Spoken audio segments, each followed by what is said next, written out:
Hello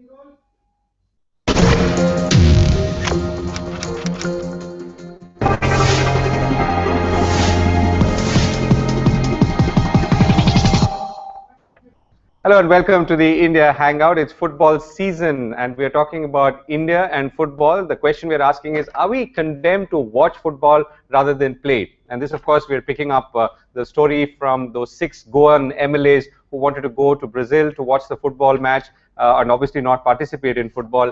The latest news is that they may actually end up paying for their own fare as opposed to the Goan government paying almost 70 lakhs. But that's not the point. The point is larger. Where do we stand in this game and why are we not moving from where we were all these years, at the low point being 169 on the FIFA global ranking as of 2012, and the highest has been 94 in 1996 in the FIFA ranking. The golden period of football, Ayaz Memon and Abhishek Dubey join us. Ayaz, has been somewhere between 1950 and 1962. Correct. Right? So we should be first golden jubilee of the golden era of football that ended. Well, we won the Asia Cup title, Asian Games title in the 50s, and we finished 4th in the Melbourne Olympics. So that was our golden period. Yeah. The point is not that. I think the golden period, we have to put it in perspective. That while we were so good then, why have we fallen so far behind? Right. When actually most of the teams have evolved or at least stayed in the top. Correct. 20, 15, 20. Right. You know, and 169 is a steep fall. Yeah. And it's not because soccer or football is not popular in India. Yeah. Look at Bengal, Kerala, Goa, Punjab. These were all bastions of football till, you know, now it seems like they've all gone to bat and ball, not football. Yeah, that's right. Okay. So, okay, Abhishek, why do you think we are condemned to watch this game rather than play it?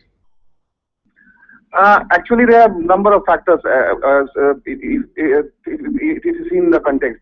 India has primarily become a single sports nation, if you'll see. And in 1950, it was way back in 1950, we got an opportunity to participate in the World Cup football by default. But at that point of time, we couldn't participate there. And 64 years down the line, lots of water has flown down the river. And we can see that what EPL has done is that it has got a world-class football, quality football in each and every Indian metropolitan drawing room. So we are watching world-class football. We are seeing the stars like Neymar. We are seeing stars like Messi, mesmerizing the entire audience on one hand. And on second hand, we have historical pockets of influence, like Portuguese influence in Goa, you can see. In Bengal, there are traditional belts. In Kerala, there are belts. And now in northeastern India. But we must understand one thing. India is a class of aspirational. India is an aspirational society now. This society wants its own Neymar. This society wants its own Messi. And though we are jubilating, seeing the Brazilian score, seeing the Croatian score, seeing the Spanish team scores, and mesmerizing the audience, but at one point of time, we feel our players should be there, and this should be a matter of serious discussion, I feel. Okay, got it. So we are aspiring, we are aspirational, we want our players to be like these big icons of football, but obviously we've got a long way to go. So Ayaz, I was looking at the All India Football Federation. The president of the federation is Praful Patel. Yes. Right? So to me, the problem begins there and perhaps ends there. Right? And there are 11 clubs. Some of those clubs have been incorporated as long back as 1889, Mohan Bagan. Yes. East Bengal 1920, Dempo 1966. So exactly as Abhishek was talking about the Goa, Bengal, and of course Kerala angle. But I mean, if we've been around for so long, why have we not moved up a few notches? So I think there's not been enough nurturing of football. You know, it's not just about, you know, playing. Look, football is the cheapest game to play. You know, you don't require, at a certain age, you don't even require boots, though one would advocate the use of football shoes. It's the cheapest game to play. It's, you know, you play with your body. You don't even need a hockey stick or a cricket bat or a tennis racket. So it's a very basic, fundamental game. You need to know how to run and you need to know how to use your limbs, not your hand, preferably. But I think that once you need to go, or once you want to go to a higher level, then you need academies, you need serious training. You just don't need passion and fervor, because that can fade away if the results are not good enough. So the All India Football Federation seems to be doing that, and with all these clubs, I mean, the ecosystem seems to exist. Very factionalized. Yes. Very, you know, power struggle driven between the East and the Goan clubs and the Kerala clubs, and Punjab has virtually faded away. There was a time when Punjab was very, very strong. Okay. And you don't find many players from Punjab now in the national team. There used to be people from the services who were in the national team. So the national team itself has not made any progress. So let's ask the cricket question. So how much of this is because cricket occupies so much of mind space, or money, sponsorship, infrastructure, and so on, and how much is because we're just not able to focus our minds on a particular thing? I think that's a very interesting question. It's a very complex question. Yeah. In my opinion, if you look at the period, say, between 1920s or 10s, in turn of the 20th century, when it started, till about 1960, 64, all three sports were pretty strong, which is cricket, hockey, and football.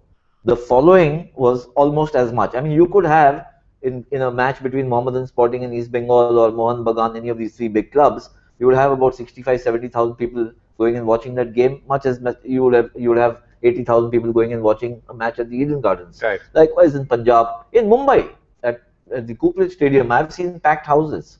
So somewhere hockey and football lost the plot. Cricket grabbed the agenda in terms of marketing the sport, catching young people, putting them through their paces, and getting the money to support everything. Right. So, and maybe there's a bit of a chicken and egg question there. So, Abhishek, what's your thought here? So, as Ayaz says, there was a point of time when all three sports were running on even keel, and cricket raced ahead, shot ahead, and hockey and football took a back seat and has never recovered since then. I think we should begin this with a very basic question. Will we ever see Indian winning 100-meter race in the Olympics? Will we ever see an Indian in the center court of Wimbledon winning the championship over there? Will we ever see an Indian winning Tour de France? Will we ever see India competing for the FIFA World Cup? I think the world has changed a lot, and we cannot call ourselves a football nation. We have, and cricket is not to blame for it. The basic thing is that cricket is played by a very minuscule minority, and we have been able to somehow dominate that cricket. And BCCI, irrespective of all the follies, should be credited for it. They organize themselves well, from which other sports federations should learn. But the larger question is that it's not what has happened is that we have stagnated with times in other sporting arena, and other nations have advanced by leaps and bounds. We need to catch them. What happened in hockey after the advent of the AstroTurf? We simply lost the plot.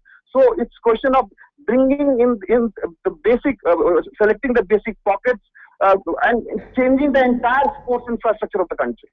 So, Abhishek, you talked about, will we ever win the 100-meter race or hold the highest track timing for it?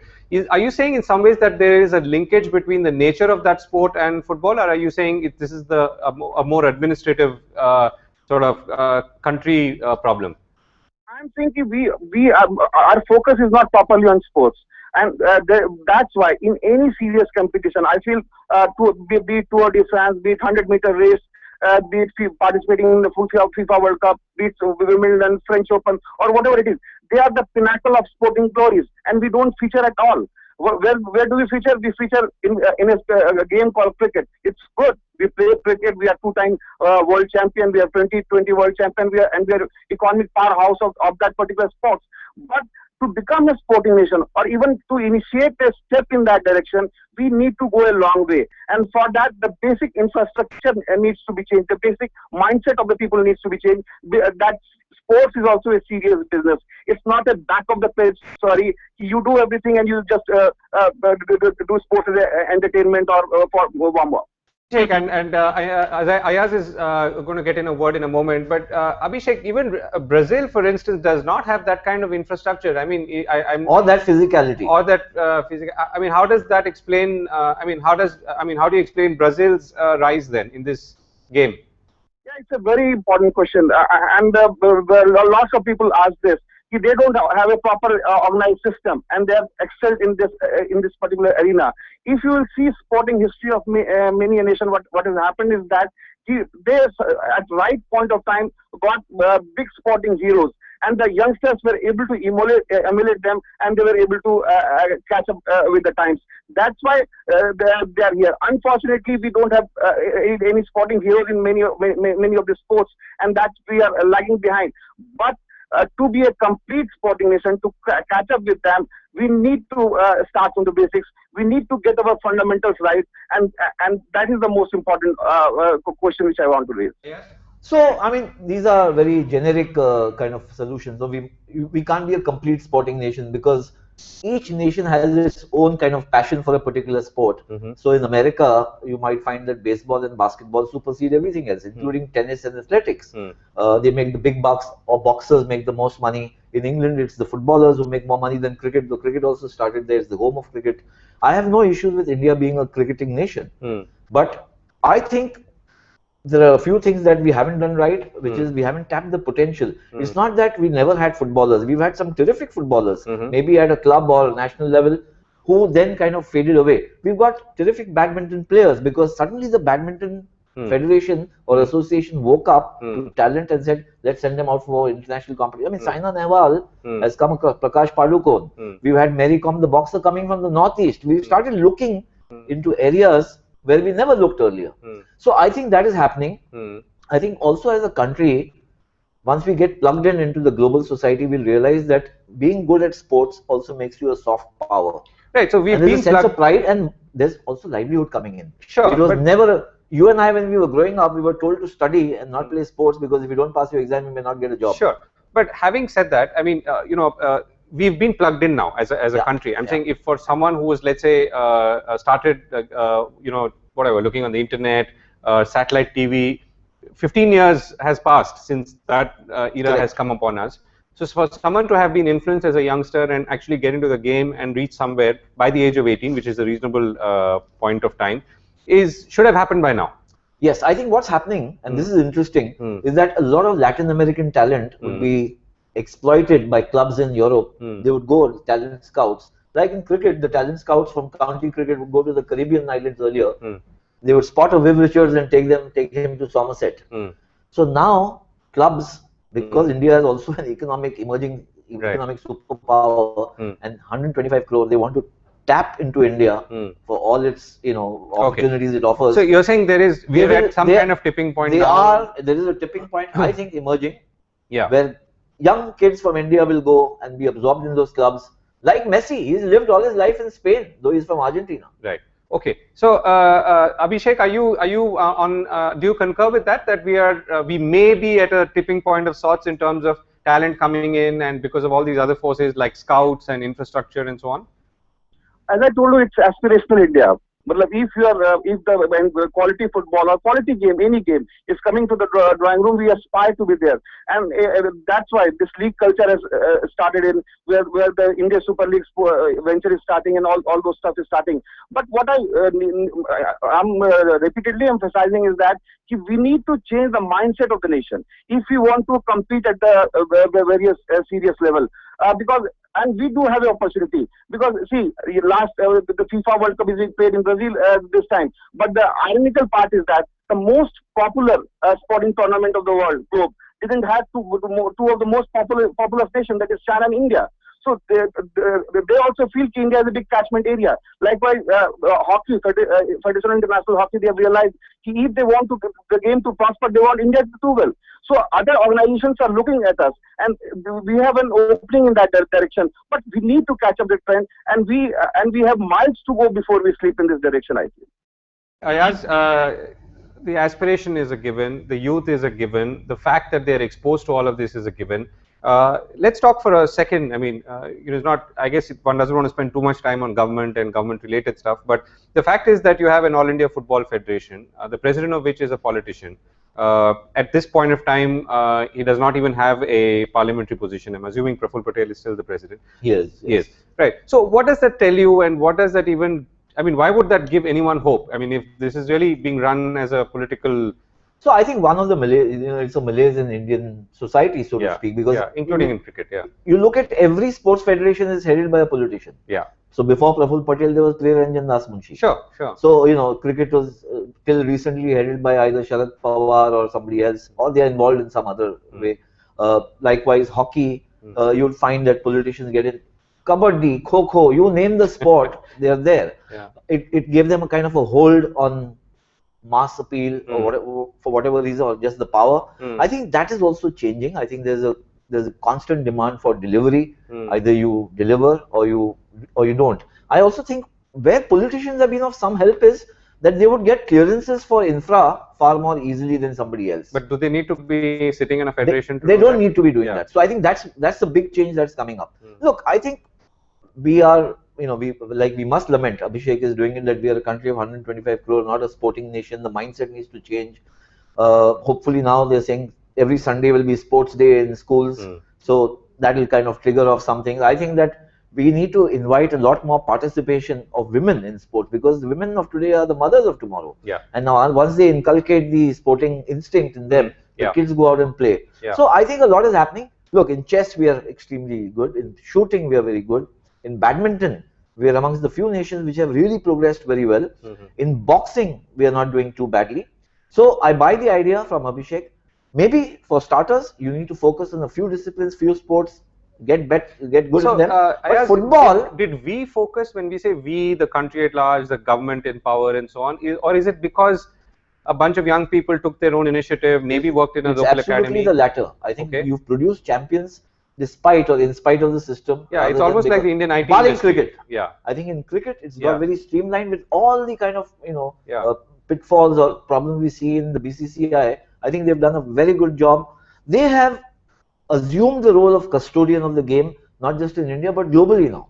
And they've done everything to try and nurture it. They've had their own internal issues, but that's a different matter altogether. I think in the case of football, there have been lots of tug of wars between the administrators. So soccer has suffered, football has suffered. Like hockey, till recently you've had two factions ruling hockey. Now players are saying, "Main idhar jaun ya udhar jaun," and that's not a happy state of mind to be in. Okay, Abhishek, the question on politics. I mean, should politicians be involved with the All India Football Federation? Is this another reason why a sport, in this case football, is not taking off and surely hasn't taken off for the last 50 years? See, if you will see, this Ayaz raised a very pertinent point. If we go and talk to any organization, we used to raise this issue with many politicians at that point of time, because literally, I think every second federation is headed by a politician. And the cryptic answer was that, you see, we need to get the things done, and the politician is the best way through which we can get the thing done. Ultimately, what we need to understand is that sports is a high money business. You need to pump in money and lots of money if you want to improve the infrastructure, grow the players, provide them best with the trainings and exposure. And for that, what is very important is that the corporate funding is very important. We need to ensure that this is where I see a silver lining post IPL revolution. Because what is happening is that because of the success of IPL, other sports are coming up there with their own leagues, and the corporate participation is increasing. Now the onus lies on the government.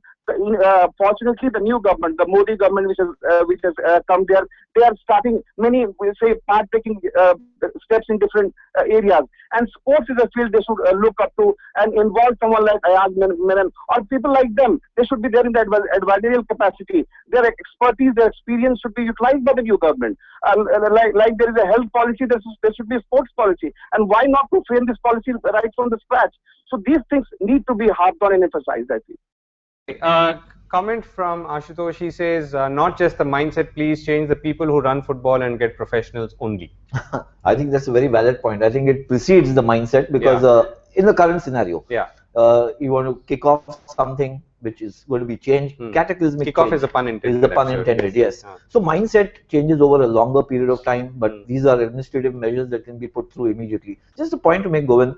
I think we can be very harsh, as we should be, in examining ourselves and our own system, but we must also acknowledge that we were a very poor country. So resources. So I recall reading that the 1950 Cup we could not participate in because we couldn't afford to go there. We couldn't afford for one of the reasons, at least. So it does not explain away the decline in hockey or football. I think that, and we have depended on government largesse. The sports ministry would dole out some money, to the federations. The federation officials would say, "Thoda paisa aa gaya, power aa gaya." They would make better use of that money than the players. That is changing. I think more disposable income, greater GDP, so to speak, is going to make us pursue sports and lifestyle pursuits far more. Because I mean, we have to remember, football, if I recall correctly, is the second most watched sport in India. Yes, it is. It is, right? It is. So it's not incorrect or And even improper played. to and played. So therefore, it's not unusual to ask or incorrect to ask why this we don't have a more organized presence in this game. Globally, if you look at sports, how it's kind of prospered, or how people have got into excellence, is either there is a lot of resources available, training, expertise, camps, etc., which costs a lot of money, or it should be in your DNA. Like you've seen a lot of African countries, they produce great sprinters or milers or whatever. Jamaica has produced great sprinters, like they produce great cricketers, but they haven't produced great footballers. Okay. For some reason, though they do play football or hockey players. So every country can't excel in every sport. But for a sporting country, the mindset, as Abhishek said, and we've all agreed, needs to change. So you appreciate sport. And it can't be a uni-dimensional sporting country. There will be other sports also which flourish enough to afford people to get in. Right. So let's revisit the last question as we, the original question as we close. Abhishek, what's the, so are we condemned to watch football rather than play it? Your last word on this. See, for the next 30 years, I will say yes. And 30 years is a reasonably shorter time that I'm saying. Because the level of the competition, one should be very, very honest and see as to what is the difference. There is a huge gulf.